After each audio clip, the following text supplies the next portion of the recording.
Hi, it's Kira with the continuation of my breast cancer screening journey, which may not seem like a big deal to some people who have done breast cancer screening every single year since they were 40 or 45 or 50. I'm just about 53, and this was my first time going through the screening process. I started out with my breast MRI on January 26th, which was something I discussed with my doctor, and I recorded a video about that experience. Sunday, the 28th of January, I actually felt the lump myself, which was very interesting because I felt it in the hot tub. I regularly check things out in the hot tub, and maybe I was being a little more intentional because I had just had this breast MRI, but I actually felt this lump myself. I actually wondered if, because did I lean on, did I have something from being in the MRI? Not that the MRI would cause anything, obviously, but I thought, just like if you did I pinch my own skin in it? But obviously that wasn't the case, because Thursday, February 1st, I got a call that I needed a bilateral ultrasound as a follow-up. I was lucky enough to get in that very afternoon on the 1st of February for the ultrasound. Monday, February 5th, I was able to access online. Health Records in British Columbia has something called My Health Portal, and I was able to access the MRI report online myself and read it for myself. And then that afternoon, I got a call from the doctor's office saying my doctor could talk to me Tuesday morning at 11. And this morning, Tuesday, I was able to access the ultrasound through My Health Portal as well. Someone in my life was actually saying, these health websites aren't very safe, but I'm super lucky that I don't care if a hacker wants to hack the portal and somehow get a hold of medical records and read my breast MRI and my breast ultrasound. There's nothing in my medical record that I'm saying I haven't had much going on with my health with, over a lifetime. It's been pretty low key. So by all means, I would rather have access to a site that could get hacked someday. Who knows? Every website, if you're in computers, then you might think certain sites are more secure than others, but I just wanted to read the reports myself.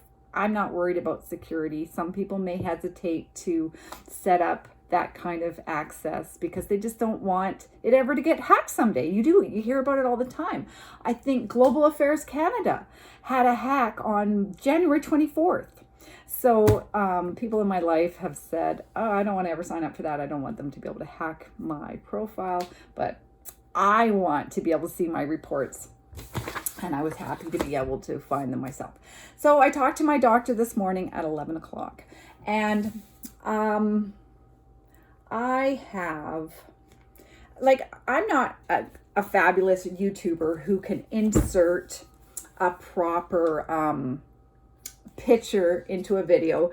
So I'll just say here, you've got cyst, fibroadenomas, then you've got, hang on a sec. Oh, there we go. Cyst, fibroadenomas, cancer, glandular tissue. Mine is the second one. It's a fibroadenoma. And it says most common fibroadenomas are oval or round. Less frequent, they're lobulated. Oh, so of course, I'm special. Mine is the less frequent lobulated. So because I wish it had been a cyst, darn. But it's a fibroadenoma. And it says here, given the macrolobulated contour, ongoing follow-up is recommended. I asked, would that follow-up be an ultrasound? But my doctor said, no, you need another MRI in 6 months. So I almost feel a little validated in a kooky way about the MRI in the first place, not going to mammogram, because obviously I feel fairly confident that had I got a mammogram would have detected this. Had it detected this, I would have had to have an ultrasound. And based on the macrolobulated contour, it sounds like I would have had to have the breast MRI as a third step to create because that is really a really good scan, and they want to have another one in 6 months, so they have the 2 MRIs to compare, not 2 ultrasounds to compare. They want 2 MRIs to compare. So it feels like I did think my MRI was one and done, and that I was skipping, instead of mammogram, ultrasound, breast MRI. But it sounds like that's kind of how it would have gone. Instead, I had the breast MRI, backed up to have the ultrasound, and now I'm told 6 months from now I will have another breast MRI. Getting to read your own medical imaging reports is quite interesting, because you can go through the whole thing yourself. And apparently I have heterogeneously dense breast tissue, which is interesting because they sometimes recommend breast MRIs for heterogeneously dense breast tissue, because the mammogram might have had trouble looking at that fibroadenoma. And that's why I would have probably been sent for an ultrasound and maybe for an MRI anyway. And now I have an MRI again 6 months from now. So it's still a bit of a journey. I'm super glad though. Fibroadenomas are not cancerous at this stage. My fibroadenoma has macrolobulated contour, and several small microlobulations within the mass. Now, from what I've looked up, that means fibroadenoma is a benign mixed tumor composed of epithelial and non-epithelial components. The epithelial component of a fibroadenoma may exhibit proliferation, including lobular carcinoma in situ. And so I don't have a diagnosis. That's, LCIS. I don't have a diagnosis of LCIS. But, however, the several small microlobulations within the mass, if they had calcified, that would be considered LCIS. Now, LCIS is quite rare.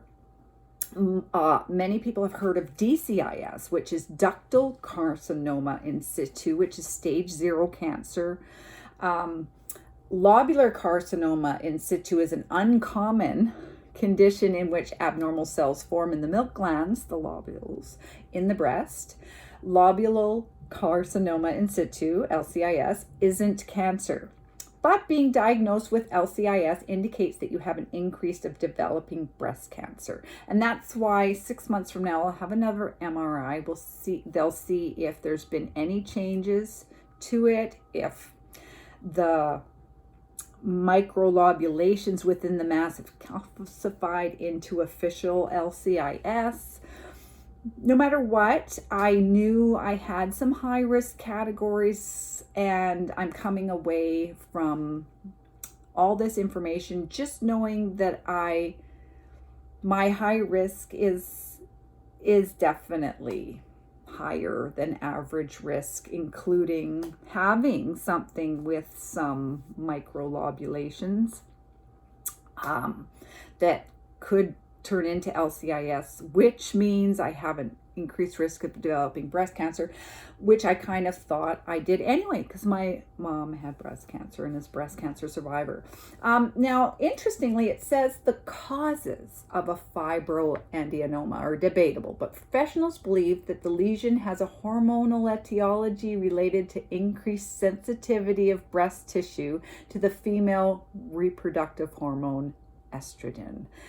80% of all breast cancers are estrogen receptor positive. My mom's breast cancer was estrogen receptor positive. So this is just one more nail in the estrogen coffin.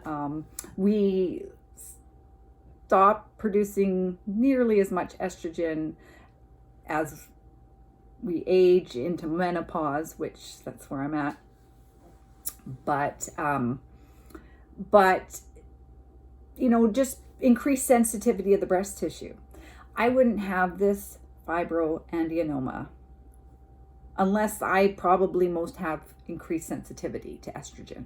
And that's why my risk is a little higher than average based on this, because increased estrogen for 80% of cancers being estrogen receptor positive just means, yeah, estrogen bad for me.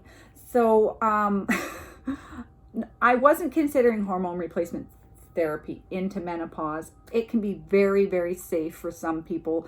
There's benefits to hormone replacement therapy, like it can help reduce, osteoporosis, because estrogen can be a good thing. But for someone with maybe sensitive breast tissue and a history of estrogen receptor positive cancer in the family, estrogen's not for me. So this is a bit of a shot across the bow on prioritizing health, looking at ways to reduce my risk in knowing that I'm higher risk. That doesn't mean I'll ever get it, but it means if I don't pay attention, I'm not going to, I could get it. I could do everything right and still get it. But I definitely want, screening is good. I'm still not keen on mammograms. Well, and now with the heterogeneous dense breasts, maybe mammogram wouldn't be good for me as a diagnostic tool anyway. However, MRI, there's nothing wrong with having a few MRIs over your lifetime. It uses that little bit of contrast, which is a heavy metal. That apparently that heavy metal can stay in your system. But like if you only have 5 MRIs in a lifetime, probably won't be a problem. So I don't think, well, we'll see after six months from now. But like it's not like, I've come to realize that breast MRI, you don't want to be doing that every year for the next 25 years. That's a lot of MRIs. Not just expensive on the healthcare system, but like that's a lot. That contrast, that would be a lot of contrast over a lifetime. One more MRI, no problem. But I don't know what's going to happen after that because, like I say, the mammogram thing. Mammograms are great. I think are a good diagnostic tool for average cases. And then when you start getting into higher risk categories, I don't know. I don't know if I'm going to need, and dense breasts are hard to look at, and a mammogram can't really tell. And so I really think that I would be kind of in the same boat. I wasn't like jumping to the head of the line, getting the breast MRI to start with and bypassing mammogram. I feel like I'd probably be getting a breast MRI anyway, and they certainly want the breast MRI to compare with the first one 6 months from now. So that's the journey I'm on. It's probable benign mass. No calcifications, so that doesn't mean LCIS at this point. But definitely want to watch what I eat. I don't need extra estrogens. Interestingly, when we carry body fat, I've always heard that apple-shaped, if you carry a lot of bad body fat around your organs, around your stomach, that shows as an increased risk for heart disease. Well, I'm a pear, smaller waist, bigger hips, and bigger hips is where estrogen likes to hang out, like your body stores it in if you're a pear shape. So here's to moving forward, maybe working at building muscle and reducing body fat. My weight is healthy right now. Let's keep it that way. All those kinds of wonderful things. And I just want to say I'm so grateful that I was able to get, like, what a timeline. How quick was that? You know, from the 26th to the 1st of February, and then the ultrasound, here we are on the 6th of February, and I already have ultrasound results, MRI results that I can look at. I've talked to my doctor twice, and 6 months from now, we'll follow up on this fibroadenoma and my macrolobular contours with another breast MRI 6 months from now.